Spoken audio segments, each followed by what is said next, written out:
Bonjour à tous, je suis Safi Urbano et je suis leader à Extraordinaire. Aujourd'hui, je vais vous partager mon histoire, je vais vous partager un témoignage. L'année 2013 pour moi a été une année vraiment très particulière et très douloureuse parce que j'ai été diagnostiquée d'une maladie orpheline. Maladie orpheline dit maladie sans nom, donc sans traitement, et le médecin m'avait dit que je l'aurais toute ma vie. Cette maladie avait la particularité de me blesser en fait sur les mains, sur les doigts j'avais des boutons qui sortaient et sur la plante des pieds j'avais des gros boutons avec du pus et quand je mettais des chaussures je saignais des pieds et c'était très douloureux et ça grattait vraiment très fort. Lorsque j'ai eu l'annonce de ce diagnostic, mon esprit a crié non, mais mon âme était abattue, j'étais vraiment désespérée. Je ne suis pas restée désespérée longtemps. Quand la Bible dit « dis seulement une parole et je serai guérie », j'ai expérimenté cette guérison à cause d'une parole du Seigneur. L'un des termes de mon alliance avec Dieu, c'est vraiment de servir. J'étais dévouée au service, dévouée à la maison de Dieu. Je remplissais mes engagements au niveau du travail et je me suis rendu compte en fait que ma vie aujourd'hui ne serait pas pareille sans la prière et sans la lecture de la parole de Dieu. Le médecin m'a dit je peux vivre avec cette maladie malgré les douleurs, malgré le fait que je dormais 3 heures par nuit, malgré le fait que parfois je pleurais de douleur et que j'arrivais pas à me lever parce que mes pieds étaient gonflés avec les boutons qui gonflaient, le pus, etc.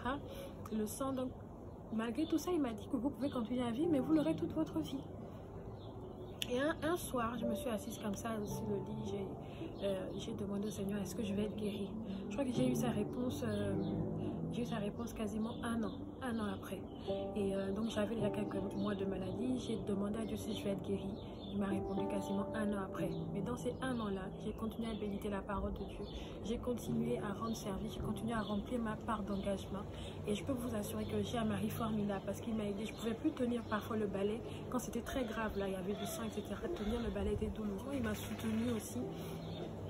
Et peu de personnes étaient au courant de cette maladie parce que pour moi, elle me faisait honte. Elle a presque détruit aussi certaines des relations que j'avais et parfois je me sentais même répugnante vis-à-vis de mon mari parce que je dis comment il va avoir entre guillemets envie de me toucher alors que j'ai tout ça. Donc pour moi, vraiment je me suis enfermée dans une bulle, mais ce qui a permis que je tienne, ce qui a permis que je puisse tenir et ne pas complètement péter un câble ou lâcher tout, c'est vraiment le fait que je me suis appuyée sur la parole de Dieu.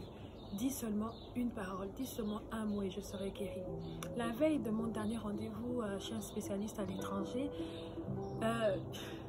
my God, j'entends cette parole qui me dit tu vas être guérie. Mon âme a saisi cette parole, mon corps en entier, mon esprit ont été d'accord de saisir cette parole et de se dire oui, je vais être guérie. Je vais voir le médecin dans la journée. Le médecin me dit, comme je vous ai expliqué, c'est une maladie orpheline, vous l'aurez toute votre vie. Et là, j'arrête, je dis non, en fait, Dieu va me guérir. Il m'a regardé de façon incrédule, il a souri, il n'a rien dit, il m'a donné les médicaments. Je n'ai pas attendu 2 mois que tous les boutons, en fait, ont séché complètement. Sur la plante de mes pieds, sur mes mains, vous pouvez voir, tous les boutons ont littéralement séché. Et je vous parle de quelque chose qui est diagnostiqué toute ma vie. Et c'est depuis 2014. Depuis 2014, j'ai complètement été guérie. Je n'ai plus aucune trace de cette maladie. Dieu m'a guérie sur la base de sa parole. Je ne sais pas dans quelle situation tu te trouves. Je ne sais pas quelle maladie aujourd'hui est dans ton corps et que tu n'arrives pas à croire en la guérison. Mais je veux te dire et je veux t'assurer que le surnaturel aussi se manifeste par notre foi.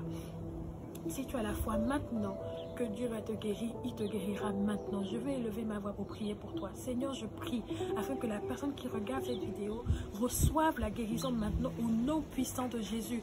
Je prie afin que la maladie sèche à la racine même au nom de Jésus et que tous les corps qui sont souffrants, tous les corps qui sont malades reçoivent maintenant la guérison dans le nom puissant de Jésus. Merci Seigneur pour l'œuvre que tu fais maintenant dans les corps. Merci Seigneur pour la guérison que tu apportes maintenant dans les cœurs, dans les corps et dans les âmes maintenant au nom de Jésus. Je veux t'encourager à croire que Dieu, le Dieu que nous prions, guérit encore aujourd'hui. Le Dieu que nous prions apporte encore la guérison aujourd'hui. Crois et appuie-toi sur la parole de Dieu. Ne t'éloigne pas de lui. Ne t'éloigne pas de tes engagements. Continue à aller à l'église, continue à servir le Seigneur, continue à lire la parole et la méditer. Moi, ma foi s'est appuyée sur la parole que l'Éternel a dite. Et cette parole se trouve dans la parole de Dieu, celle qu'on lit tous les jours. Donc, je veux t'encourager pour expérimenter le surnaturel. Tu n'as pas besoin d'attendre de voir une main pousser, un pied pousser ou de voir quelque chose de waouh, spectaculaire. Parfois, même dans ton cœur, tu expérimentes le surnaturel. Et ça passe parfois par la parole de Dieu. Ça passe parfois par un homme, par une femme, par moi qui suis en train de rendre témoignage. Je prie que ces témoignages puissent te fortifier et qu'il est possible d'être guéri d'une maladie où les médecins disent qu'il n'y a pas de guérison. Parce que notre Dieu est puissant et notre Dieu est encore capable de guérir et de surprendre par ta vie, par ma vie, par la vie de ton frère et par la vie de ta sœur. Que Dieu te bénisse.